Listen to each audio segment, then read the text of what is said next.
بسم اللہ الرحمن الرحیم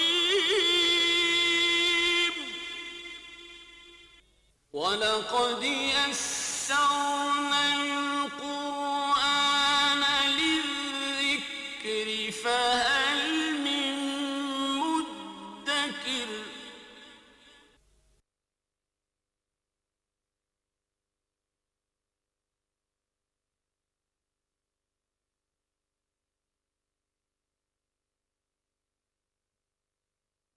وعلى عباده الذين اصطفى خصوصا على أفضلهم وخاتم النبيين محمد الأمين وعلى آله وصحبه أجمعين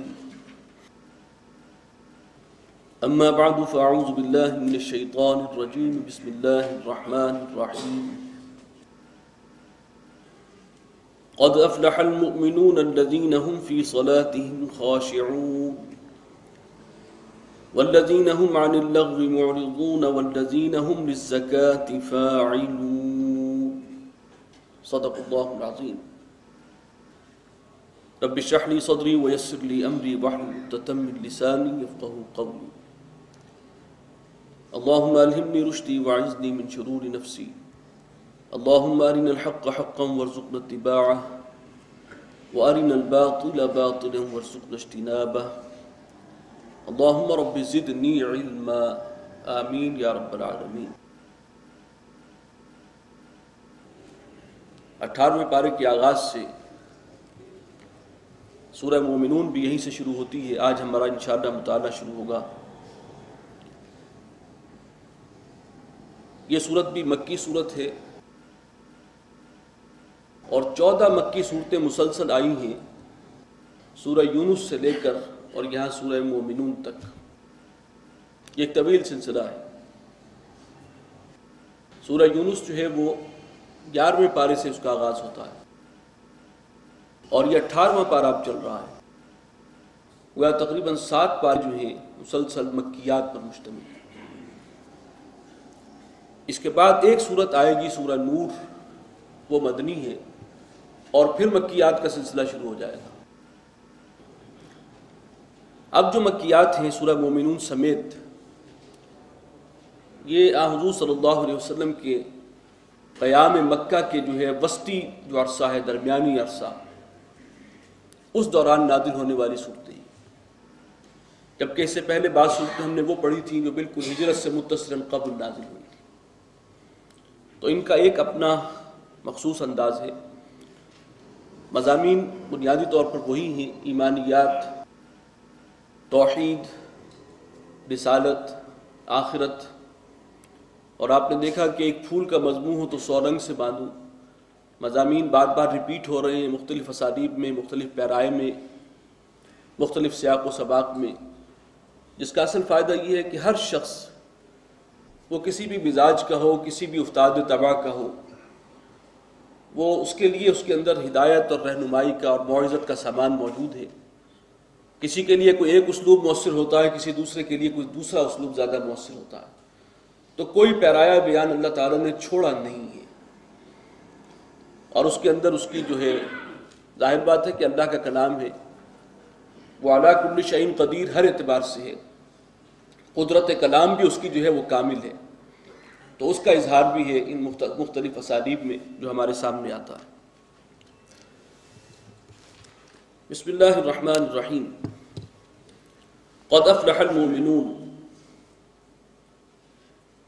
کامیابی سے ہمکنار ہو گئے وہ اہل ایمان، فلاح پا گئے وہ اہل ایمان، اور شیخ الہند نے ترجمہ کیا ہے کام نکال لے گئے ایمان والے۔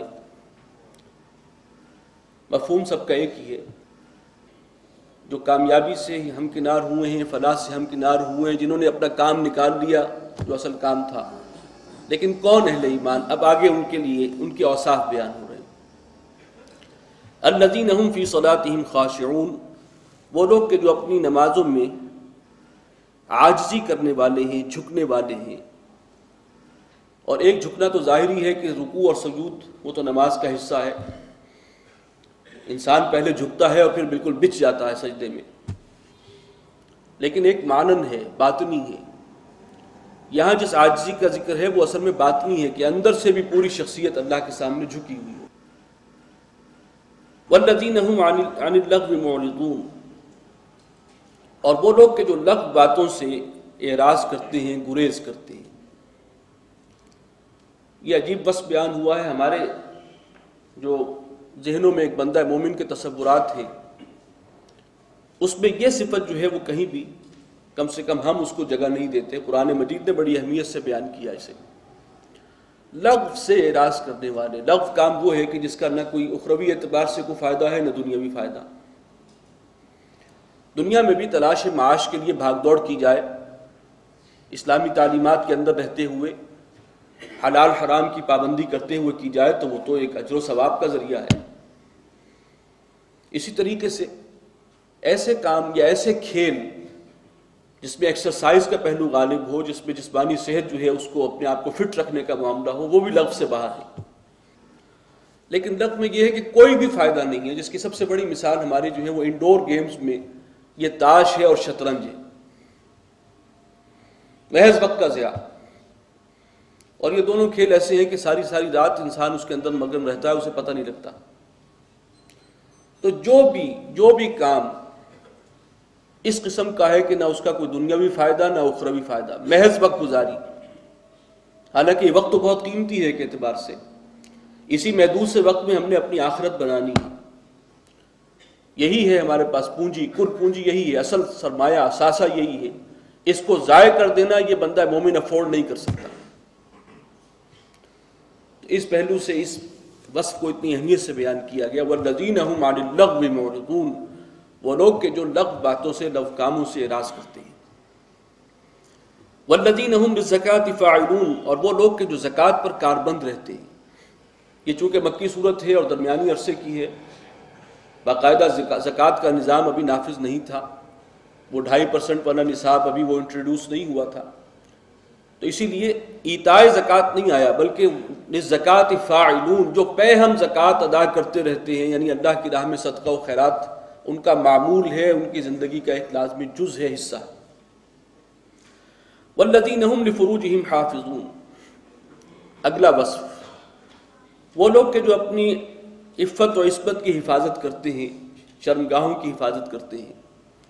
الا علی ازواجہم او ما ملکت ایمانہم، سوائے اپنی بیویوں کے یا وہ کہ جو ان کے ملک یمین ہیں یعنی باندیاں. فإنہم غیر ملومین، تو اس بارے میں ان پر کوئی ملامت نہیں. یعنی سیکس ڈسپلن والا معاملہ ہے.